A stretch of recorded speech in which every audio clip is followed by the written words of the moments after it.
김정은 제1위원장이 당대회를 통해 핵 보유국임을 천명했습니다. 그런가 하면 남북 군사회담을 제안하고 연방제 통일을 주장했습니다. 앞뒤가 맞지 않는 이야기로 진정성에 의심을 사고 있는데요. 박근혜 정부 초대 통일부 장관을 지낸 류길재 북한대학원대학교 교수 모시고 김정은 시대 첫 당대회를 집중 분석해 보겠습니다. 어서 오세요. 네, 안녕하세요. 네. 자, 36년 만에 열린 북한의 7차 당대회, 이제 10일 정도면 끝나게 될 것 같습니다. 당대회 기간 동안 정말 많은 보도와 분석들이 쏟아져 나왔는데요. 전직 통일부 장관으로서 이번 북한의 당대회를 어떻게 보고 계셨는지 짧게 총평부터 부탁드리겠습니다. 예, 36년 만에 이 당대회를 열었고 더구나 북한의 그 지도자가 바뀐 그런 상황에서 열린 것이기 때문에 상당히 많은 관심과 기대를 모았던 것 같습니다. 네.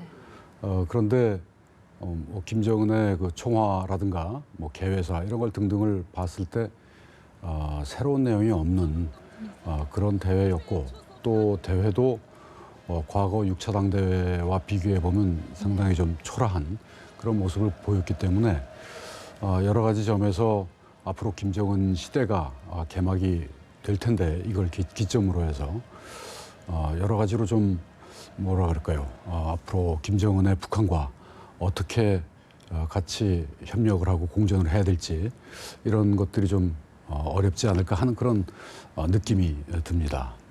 네. 자, 북한은 이 국제사회 관심을 한몸에 받으면서 말씀하신 대로 일단 36년 만에 당대회를 개최했지만 새로울 것은 없어 보입니다. 그런데 북한이 외신 기자를 추방하는 사건이 벌어졌다고 합니다. 자, 어떻게 된 일인지 화면으로 함께 보시죠. 평양 비행장 검사 일꾼들에게 매우 위협적인 태도를 취하였으며 우리 공화국의 법 질서를 위반하고 문화 풍습을 비난하는 등 언론인으로서의 직분에 맞지 않게 우리나라 현실을 왜곡 날짜하여 모략으로 일관된 보도를 하였다. 네, 외신 기자들을 대거 초청해놓고 당대회 취재가 제대로 되지 않고 있다는 보도는 계속해서 들려왔었는데요. 거기에 더해서 김정은에 대해서 불경스러운 보도를 했다는 이유로 기자를 추방하는 일까지 벌어졌습니다. 이미지 개선이 필요할 텐데 왜 이런 행보까지 벌인 걸까요? 그런 걸 북한 당국이 크게 신경을 쓰지 않는 것 같습니다. 네. 외신을 불렀기 때문에 북한도 신경을 쓰지 않을까. 더군다나 오랜만에 개최가 되는 당대회이기 때문에 이번 당대회를 좀 외국에 국제사회에 널리 홍보하겠다는 그런 생각은 가졌던 것 같은데 실제로 이번에 외신 기자들을 그 당대회장 안으로 들여보내주지도 않고 취재도 굉장히 제한해가지고 할 수밖에 없도록 만들어 놓은 것을 보면 북한 당국이 왜 외신 기자들을 불렀는지 참 의구심을 갖지 않을 수가 없습니다. 더군다나 북한 당국에 대해서 또 김정은에 대해서 뭐 소위 북한이 얘기하는 불경스러운 뭐 그런 취재를 했다는 이유로 아마 그것은 북한의 그 굉장히 자의적인 판단으로 했을 텐데 네. 국제사회의 규범과는 별로 상관없이 북한 나름대로의 기준을 가지고 기자들을 그런 식으로 처우를 한 것은 역시 북한에 대한 국제사회의 이미지를 네. 다시 또 실추시키는 그런 기회가 되지 않을까 그런 생각이 듭니다. 네. 외신의 보도 보니까 농락당했다 이런 표현까지 있더라고요. 북한이란 곳이 얼마나 폐쇄적이고 어떤 곳인지 다시금 알 수 있는 사건이 아니었나 싶습니다. 자, 본격적으로 북한의 당대회를 심층적으로 분석을 좀 해보겠습니다. 김정은 제1위원장의 발언 내용 중에 가장 주목을 끌고 있는 부분이 바로 당대회에서 핵 보유국임을 선언한 대목인데 김정은의 육성으로 확인해본 후에 대담을 계속해서 이어가겠습니다. 우리 공화국은 책임 있는 핵 보유국으로서 침략적인 적대 세력이 핵으로 우리의 자주권을 침해하지 않는 한 이미 천명한 대로 먼저 핵무기를 사용하지 않을 것이며 우리 당의 새로운 병진 노선은 급변하는 정세에 대처하기 위한 일시적인 대응책이 아니라 우리 혁명의 최고 리익으로부터 항구적으로 틀어지고 나가야 할 전략적 노선이며 네, 자주권을 침해하지 않는 한 먼저 핵 공격을 하지 않겠다라고 했는데 그러면서 국제사회 비핵화 노력을 함께하겠다 이런 얘기까지 했거든요. 어떻게 보면 앞뒤가 맞지 않는 발언인데 이 부분 또한 좀 진정성이 의심되는 발언이다라는 평가가 많던데요. 뭐 그 얘기도 사실은 뭐 처음 나온 얘기는 아니고요. 북한이 핵 보유 이번에도 그 핵 경제 병진 노선을 다시 한번 또 확인하지 않았습니까? 네. 말이 병진 노선이지 사실은 핵을 갖겠다, 확실하게 갖겠다 하는 그런 의지를 표명한 것이라고 볼 수가 있죠. 다른 말로 얘기하면 핵 우선 전략이라고도 얘기할 수가 있을 것 같습니다. 여러 가지 뭐 말들을 하고 있지만 결국은 자신들이 핵 보유국이 되겠다라고 하는 것이고, 그리고 그것도 국제사회, 우리 국제사회에는 핵무기를 갖고 있는 그 나라들이 있지 않습니까? 네. 소위 P5라고 하는 나라들, 그 다음에 몇 나라들이 더 있습니다만 대부분 다 강대국들이죠.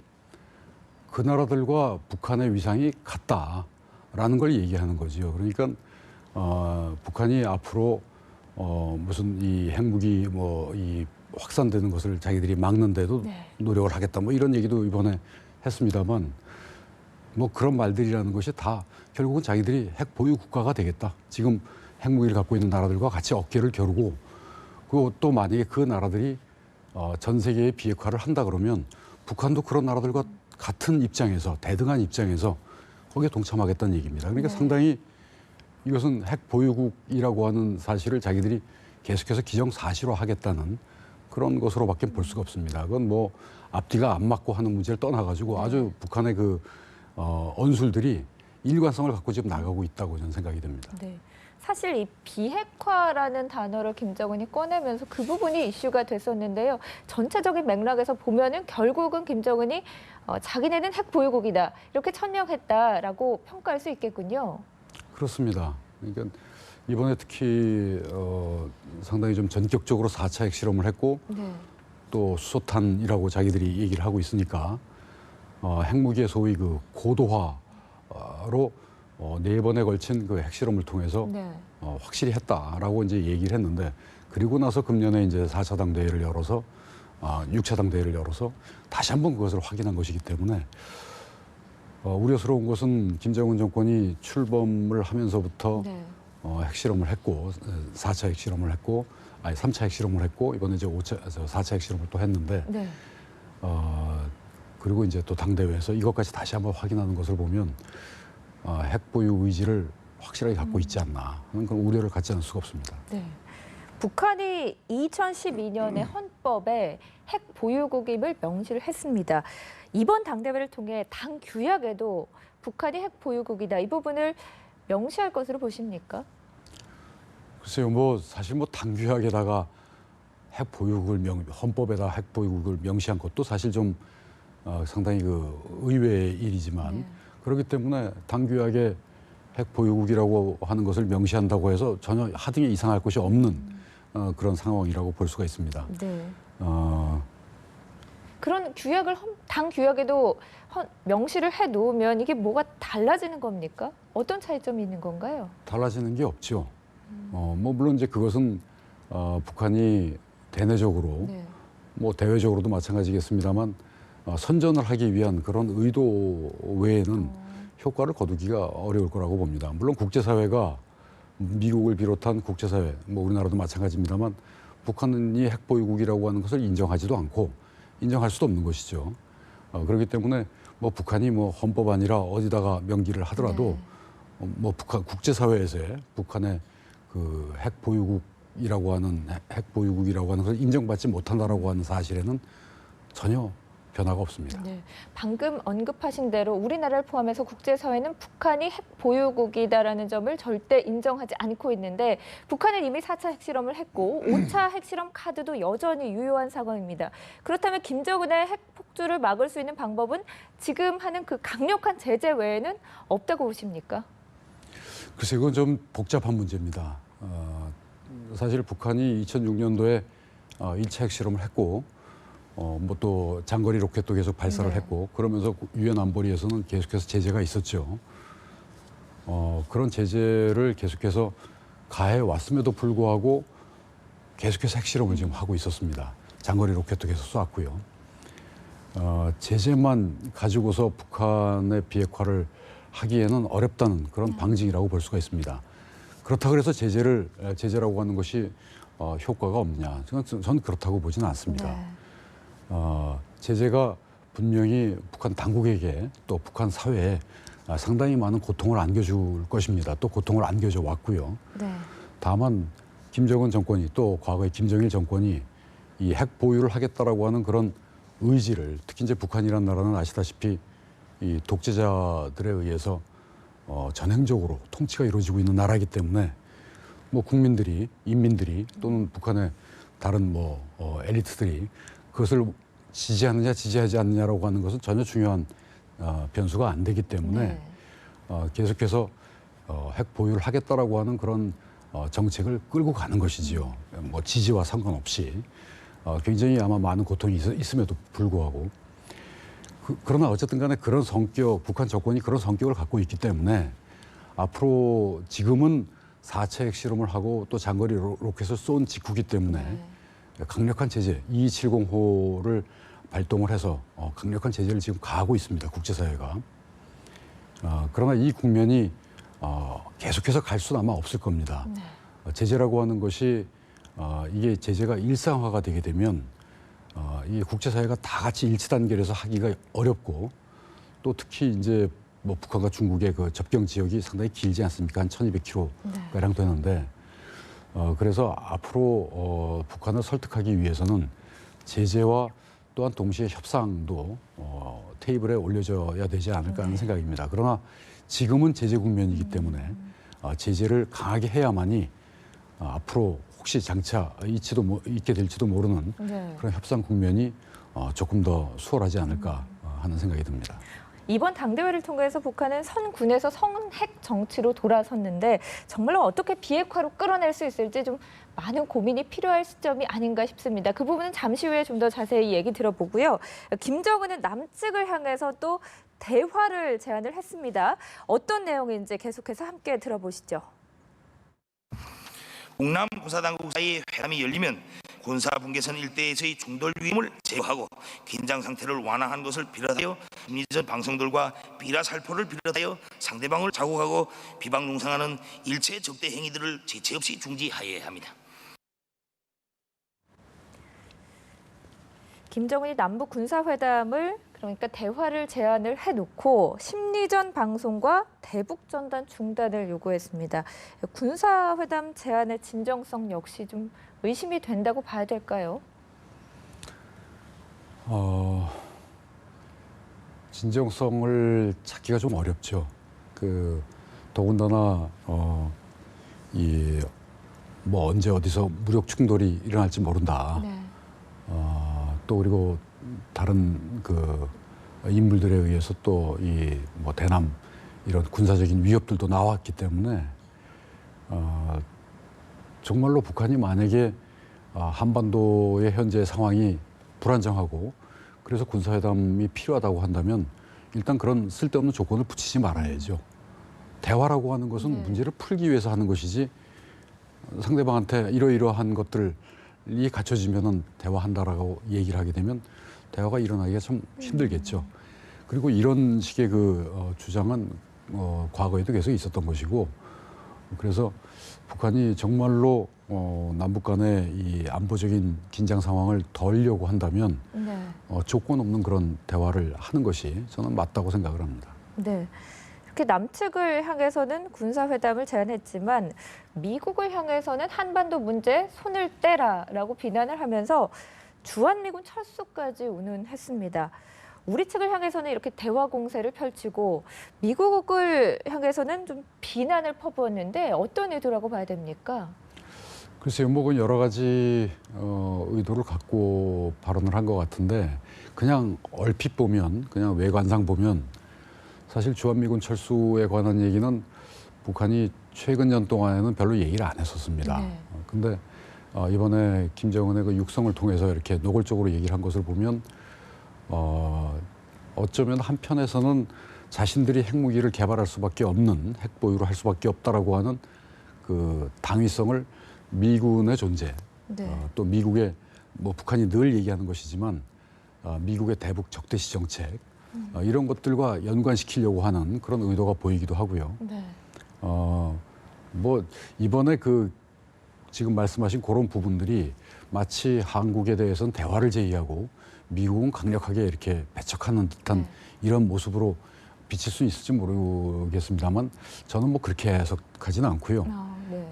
기본적으로 미국의 존재를 굉장히 강하게 부각시킴으로 해서 북한의 행보를 정당화시키려고 하는 그런 의도라고 생각을 하고, 그리고 한국에 대해서 우리 남쪽에 대해서 북한이 뭐 대화를 제의한다든지 네. 뭐 마치 좀 뭐랄까 좀 유연한 태도를 보이는 것과 같은 이런 태도를 이번에 보였던 것은 글쎄요, 이건 뭐 민족 문제란 차원에서 자기들이 보겠다라고 하는 어떻게 보면 굉장히 전통적인 북한의 그 태도 말이죠. 이번에 특히 통일 문제를 또 언급했지 않습니까? 네. 그래서 그런 것들과 같이 어우러져 가지고 좀 상당히 어떻게 보면 고전적인 형태의 북한의 그 입장으로 좀 돌아간 듯한 네. 옛날 김일성 시대에 있을 법한 그런 식의 그 태도들이 이번에 좀 보인 것이 좀 흥미롭긴 합니다. 네. 그런데 당대회 전까지만 하더라도 한국과 미국을 좀 싸잡아서 비난하지 않았습니까? 청와대도 계속해서 비난을 했고요. 그런데 당대회에서는 진짜 표면적이기는 하지만 좀 대화 공세, 우리 측에는 그런 얘기를 좀 더 많이 했단 말이에요. 그렇게만 해석을 할 수가 있을까요? 말씀하신 대로만. 글쎄요, 뭐 이 당대회 특히 이제 김정은의 육성을 통해서 네. 이제 한 것이기 때문에 김정은이 이번 그 당대회를 통해서 그야말로 이제 뭐 물론 지금까지도 최고 지도자였지만 이번에 당대회를 통해서 36년 만에 당대회를 통해서 자신의 어떤 위상에 네. 대한 어떤 정당성을 찾으려고 하는 것이기 때문에 어떻게 보면은 북한이 지금까지 가져왔던 그런 입장을 한번 정리해서 얘기하는 것이다. 저는 그 이상의 의미를 찾긴 좀 어려울 거라고 생각이 됩니다. 그렇다면 일각에서 얘기하는 통남 복미 전략은 아니다, 이렇게 보시는 건가요? 글쎄요, 뭐 통미복남이든 통남복미든 저는 그런 용어들이 이렇게 적절한 용어라고 생각하지 않습니다. 네. 북한을 볼 때 북한은 필요하면 언제든지 자기들에게 도움이 된다 그러면 그것이 뭐 남쪽하고 대화할 수도 있고 미국하고 대화할 수도 있고 국면마다 그건 달리 쓰는 것이기 때문에 그렇게 큰 의미를 갖고 있다고는 보지 않습니다. 네. 자, 그리고 김정은은 통일에 관한 언급도 했습니다. 자, 새로운 통일 청사진을 발표했을지 당대회 사업총화 현장으로 다시 돌아가 보겠습니다. 남수원 당국은 제도 통일에 호황한 꿈을 버리고 제도 통일을 고집하면서 그 끝내 전쟁의 길을 택한다면 우리는 정의의 통일 대전으로 반통일 세력을 무자비하게 쓸어버릴 것이며 결의의 수건인 조국 통일의 역사적 위협을 성취할 것입니다. 네, 이게 김일성 시대 때 나온 통일 방안인 조국 통일 3대 헌장을 일관되게 쥐고 통일의 앞길을 열어가야 한다, 이런 얘기를 한 건데 이게 김정은만의 새로운 통일 비전은 아니지 않습니까? 그런데 왜 이런 언급을 한 걸까요? 당대회이기 때문에 그 여러 가지 부문들을 다 이제 언급을 해야 될 겁니다. 그건 뭐 북한도 역시 그 과거 이제 지금 조금 전에 말씀하신 대로 김일성 시대 때 이미 조국 통일 3대 헌장이라고 소위 얘기하는 것들이 다 김일성 시대 때 네. 그 나왔던 것들이거든요. 그 7.3 공동성명에서부터 그 전민족 대단결 10대 강령까지 다 이렇게 나왔던 것들이기 때문에 그것은 굉장히 어떻게 보면 일관된 그런 통일에 대한 북한의 그 입장들을 정리해 놓은 것이기 때문에 상황이 별로 달라진 것도 없고 북한 입장에서 네.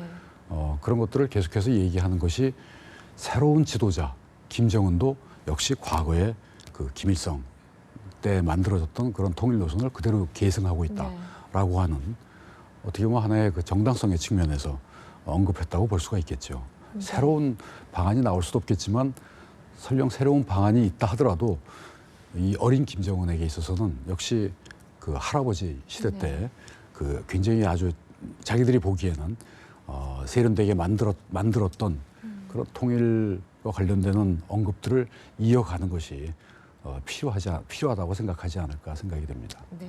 그렇다면 류 전 장관께서는 지금 현재 남북관계 상황에서 어떤 통일 방안이 가장 현실성이 있다고 보십니까? 글쎄요, 사실 이제 통일이라는 것이 현재 그 남북관계 상황에서 보면 쉬운 일은 아니죠. 우선 군사적으로 너무나 많이 네. 그 대결 상태에 있고 또 남북 간의 이질성도 사실 많이 심화가 됐고요. 무엇보다도 경제적인 또 사회 문화적인 차원에서의 교류 협력도 지금은 뭐 거의 이루어지고 있지 않지 않습니까? 그렇기 때문에 우리 헌법에도 나와 있듯이 대한민국 정부가 이 평화 통일을 하겠다. 그리고 앞으로 통일이 이루어진다고 하더라도 그 통일이 우리 이 한반도에 있는 모든 구성원들에게 도움이 되는 그런 통일이 네. 돼야 되기 때문에 점진적이고도 단계적으로 가야 된다고 저는 생각을 합니다. 그러기 위해서는 우선 대화를 하고 또 교류협력을 하고 또 한국 사회는 그걸 위해서 또 여러 가지 준비를 좀 해야 됩니다.